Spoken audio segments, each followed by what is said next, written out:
The morning mist hung low over the Hampshire countryside as Thomas Lord surveyed the ploughed land that would forever change the course of English sport.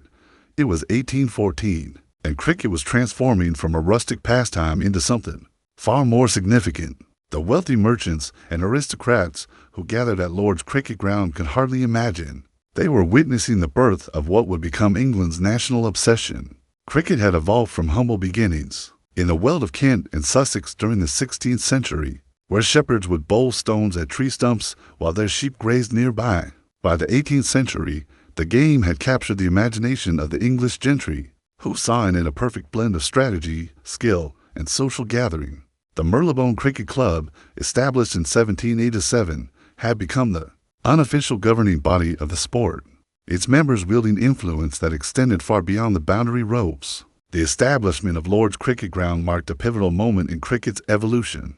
Thomas Lord, a Yorkshire businessman with an eye for opportunity, had already moved his ground twice before settling on the St. John's Wood location. That would become cricket's most hallowed turf. The aristocratic patrons who funded his venture understood they were creating more than just a sporting venue.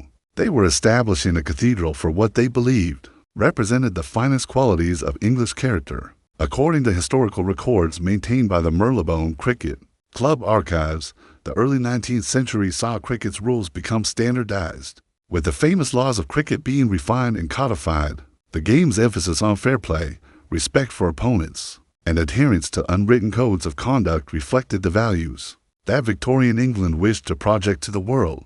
Cricket became a metaphor for civilization itself, a game where gentlemen could compete fiercely while maintaining their dignity and honor. The sport's growth during this period was phenomenal. County matches began attracting thousands of spectators, with the rivalry between Kent and Surrey drawing crowds that rivaled those of public executions. The players, though still considered social inferiors to the gentlemen amateurs, began to develop cult followings. Names like Fuller Pilch of Kent and Alfred Minn, known as the Lion of Kent, became household names across England. The development of proper cricket equipment during this era also contributed to the game's evolution. The curved bat gave way to the straight blade we recognize today. While protective gear slowly began to appear, wicketkeepers started using gloves, though batsmen remained stubbornly protective of their masculine image, often refusing padding, despite the obvious dangers of facing fast bowling on unpredictable pitches. As the 1840s approached, cricket stood poised to become something unprecedented in sporting history. The foundation had been laid not just for a game, but for an institution that would spread across the British Empire and beyond. The gentlemen of Lord's could sense they were custodians of something special, though none could have predicted the extraordinary journey that lay ahead. The stage was set for cricket to become not merely England's game, but a symbol of English identity that would endure through triumph and disaster, glory and controversy for generations to come. The year 1859 brought with it a challenge that would test the very foundations of English cricket supremacy. Across the Atlantic Ocean, a group of skilled cricketers had been quietly honing their craft, and their audacious proposal to tour England sent shockwaves through the corridors of Lord's. These were not fellow countrymen from the Empire, but Americans, representatives of a young republic that had already proven troublesome to British authority. The United States of America All-Stars, as they boldly named themselves, arrived in Liverpool on a gray September morning, their wooden bats and leather balls packed alongside dreams of sporting conquest. Led by their captain, John Barton King, who possessed a bowling action so peculiar it would later be deemed revolutionary, the Americans represented something entirely new in cricket's aristocratic world. They were professionals in the truest sense, men who earned their living from the game without apology or social pretense. English cricket had always maintained rigid class distinctions between gentlemen and players, the amateurs and professionals, whose separate changing rooms and dining arrangements reflected society's broader hierarchies. The Americans cared nothing for such distinctions. Their team included doctors and laborers, merchants and mechanics, united only by their shared passion for cricket and their determination to prove themselves. Against the sport's traditional masters, the first match took place at Lord's on a crisp October afternoon, with nearly 20,000 spectators crowding every available space. The atmosphere was electric with anticipation and not a little anxiety. English pride was at stake, and the crowd's initial good humor quickly gave way to stunned silence as the Americans demonstrated skills that challenged every preconception. About colonial cricket, according to contemporary reports from the Times of London, John Barton King's bowling proved particularly devastating to the English batsmen. His unorthodox action, combining elements that would later be recognized as swing bowling, left even the most accomplished English players bewildered. The ball seemed to move through the air with malevolent intelligence, finding gaps in defenses that had seemed impregnable. The Americans' fielding also revealed the limitations of English cricket's genteel approach. While English fielders maintained proper posture and gentlemanly restraint, the Americans threw themselves at every ball with athletic abandon. They slid, dived, and sprinted with an energy that bordered on unseemly but proved devastatingly effective. The tour lasted 6 weeks and included matches against the strongest county sides. The results were mixed but deeply unsettling to English sensibilities. The Americans won several matches outright and competed respectably in all others. More disturbing still was their approach to the game itself. They played with obvious enjoyment, celebrating successes with unrestrained enthusiasm and treating defeats as learning opportunities rather than social catastrophes. The American tour forced English cricket to confront uncomfortable truths about its own limitations. The rigid social structures that define the English game had perhaps inhibited its development. The emphasis on proper form over effective technique had created vulnerabilities that more pragmatic opponents could exploit. Most troubling of all was the realization that cricket's future might not be entirely controlled from Lords. As the Americans departed for home, carrying with them respect earned through performance rather than inherited through birth, English cricket found itself at a crossroads. The game that had represented social order and imperial confidence now faced questions about adaptability and evolution. The seeds of change had been planted, and though they would take decades to fully germinate, the transformation of English cricket had begun with this first international challenge. From across the sea, the telegram arrived at Lord's on a cold February morning in 1877. Its message brief but momentous: challenge accepted, expect us in May. The sender was James Lilly White, an English professional who had taken a team of cricketers to the Australian colonies and witnessed something that would forever change the game's landscape. The colonials had not merely learned to play cricket, they had mastered it, and now they were coming to England to prove their worth. The Australian team that disembarked at Liverpool in May 1878 was unlike anything English cricket had encountered. These were not gentlemen seeking social advancement or professional players desperate for patronage. They were men forged by the harsh Australian environment, where survival demanded adaptability and weakness invited disaster. Their captain, Dave Gregory, carried himself with the quiet confidence of someone who had nothing to prove, but intended to prove it anyway. The social implications of the Australian tour extended far beyond sport. These were men from what many in England still considered a penal colony, a dumping ground for society's unwanted.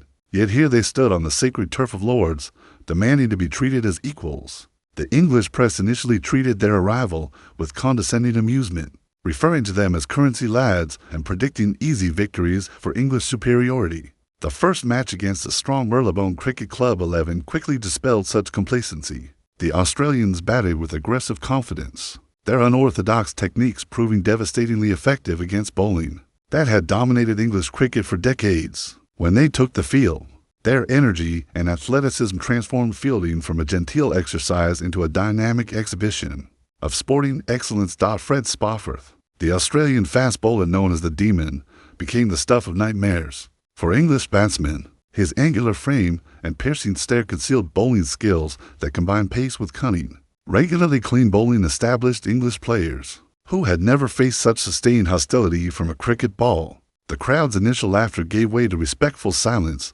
then grudging admiration, and finally genuine excitement as they witnessed cricket played at a level they had never imagined possible. The tour's climax came at the Oval in London, where 18,000 spectators witnessed what would later be recognized as the first Test match, though the term would not be coined for several years. The match lasted 3 days and provided drama that captivated not just the cricket world, but the entire nation. According to detailed reports preserved in the Sporting Life archives, the contest swung back and forth with each session, both teams displaying skills and determination that elevated the game to new heights. When Australia achieved victory by 5 runs, the result sent shockwaves through English society that extended far beyond cricket. The Times published a mock obituary for English cricket, stating that the body will be cremated and the ashes taken to Australia. This humorous piece, written by journalist Reginald Shirley Brooks, would later inspire the creation of the most famous trophy in cricket. The ashes earned. The Australian victory represented more than sporting defeat. It symbolized the coming of age of the colonial territories. These men had taken England's game and played it better than its creators, proving that excellence recognized no boundaries of birth or breeding. The rigid hierarchies that had defined English cricket were suddenly revealed as limitations rather than strengths. English cricket would never be the same. The Australian tour had demonstrated that the game's future lay not in preserving traditions, but in embracing competition from wherever it emerged. The colonial challenge had been met and answered, but the answer had changed everything. Cricket was no longer England's game alone. It belonged to the world.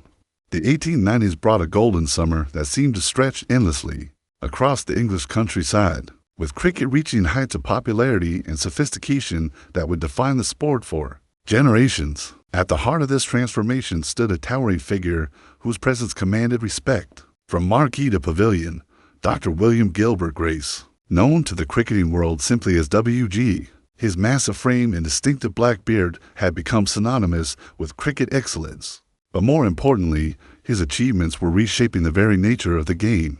Grace embodied the contradictions that plagued English cricket during this era. Officially an amateur gentleman, he nonetheless earned more money from cricket than most acknowledged professionals. His medical practice served mainly as social cover for what was essentially a full-time sporting career. The hypocrisy was obvious to everyone, yet none dared challenge the great man whose batting and bowling had elevated cricket to unprecedented heights of public attention. The amateur-professional divide that Grace straddled so successfully reflected broader tensions within English society. The amateurs, or gentlemen, maintained separate changing facilities, entered the field through different gates, and were addressed by their surnames preceded by Mr.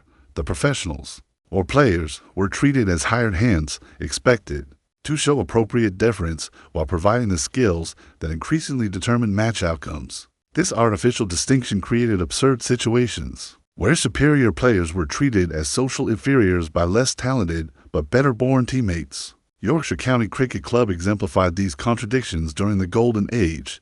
The county produced some of cricket's finest professional players, men like Bobby Peel and George Hurst, whose skills rivaled those of any amateur.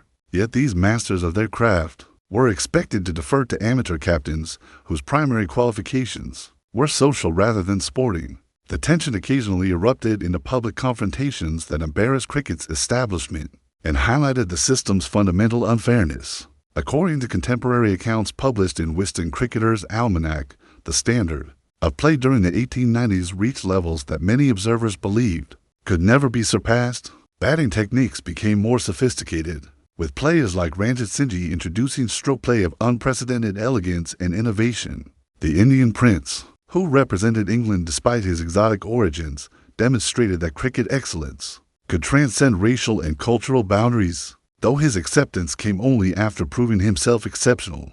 The bowling during this period also evolved dramatically.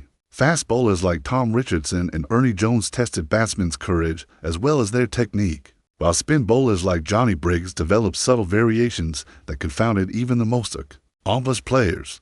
The balance between bat and ball reached a level of sophistication that created matches of sustained tension and dramatic uncertainty. County cricket flourished during the Golden Age, with each county developing distinctive playing styles that reflected regional characteristics. Lancashire favored aggressive batting and pace bowling, while Yorkshire emphasized tactical discipline and technical precision. Surrey combined amateur flair with professional determination, creating teams that dominated the championship while entertaining vast crowds at the Oval. The infrastructure of cricket also matured during this period. Grounds improved their facilities, wickets became more reliable, and the administration of matches achieved professional standards that enhanced the game's credibility.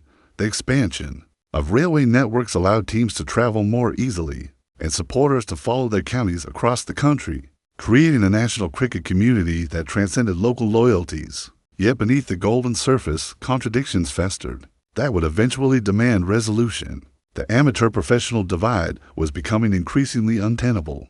As cricket's commercial potential grew, players of undeniable merit were denied opportunities because of social prejudice. while incompetent amateurs retained positions through inherited privilege. The golden age was magnificent, but it was built on foundations that could not endure indefinitely. The Australian summer of 1932 to 1933 began with optimism, but descended into one of cricket's most bitter controversies, threatening to tear apart not merely sporting relationships, but the very fabric of the British Empire. At the center of the storm stood Douglas Robert Jardine, England's patrician captain, whose tactical innovations would forever change how cricket was played and perceived. Jardine had arrived in Australia with a specific mission to neutralize Donald Bradman, the phenomenal Australian batsman who was averaging over 99 runs per test match, had made him seemingly invincible. The Don's statistical dominance was not merely embarrassing to English pride. It threatened to render Test cricket meaningless as a contest.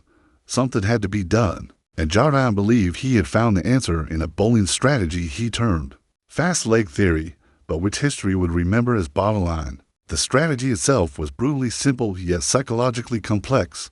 Harold Larwood and Bilvis, Nottinghamshire's fearsome fast bowling partnership, would direct their deliveries at the batsman's body and legs, with a packed leg-side field waiting to catch any defensive shots. The theory suggested that even the most accomplished batsman would eventually make a mistake when forced to protect himself from physical harm rather than concentrate purely on scoring runs. The first test at Sydney provided hints of the controversy to come, but it was during the third test at Adelaide that bottom line exploded into international incident.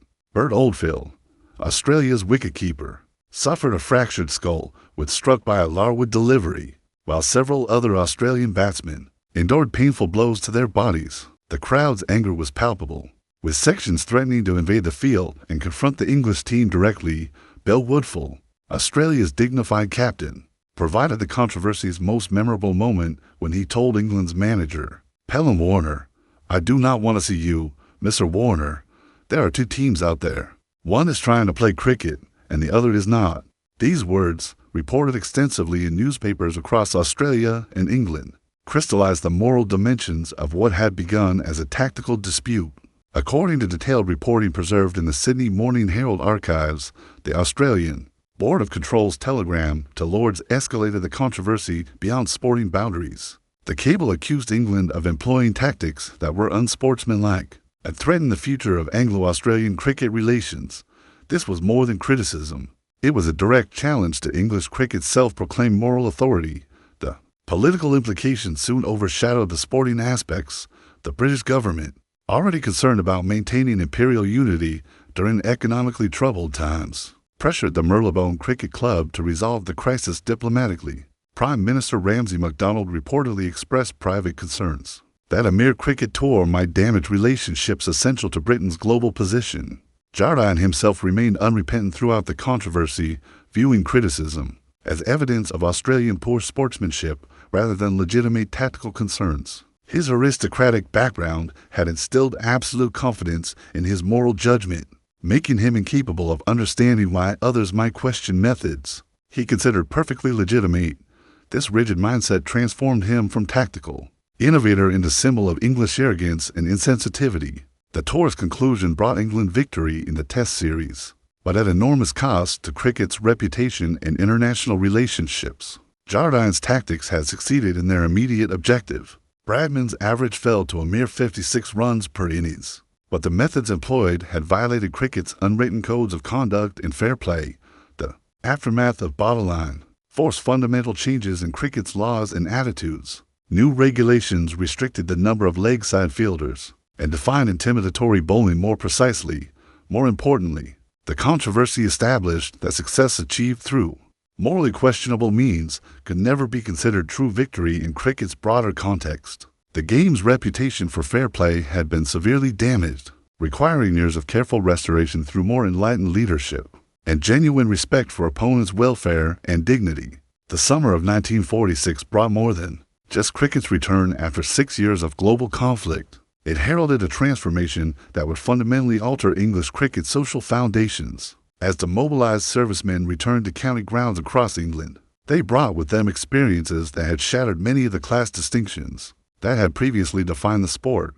The amateur-professional divide, already strained before the war, now seemed as antiquated as the empire that had sustained it. Yorkshire County Cricket Club, always cricket's most egalitarian county despite its fearsome reputation, led the post-war revolution almost by accident. Their captain, Brian Sellers, had maintained the county's professional traditions throughout the war years, and now found himself managing players whose wartime experiences had made them less willing to accept artificial social hierarchies.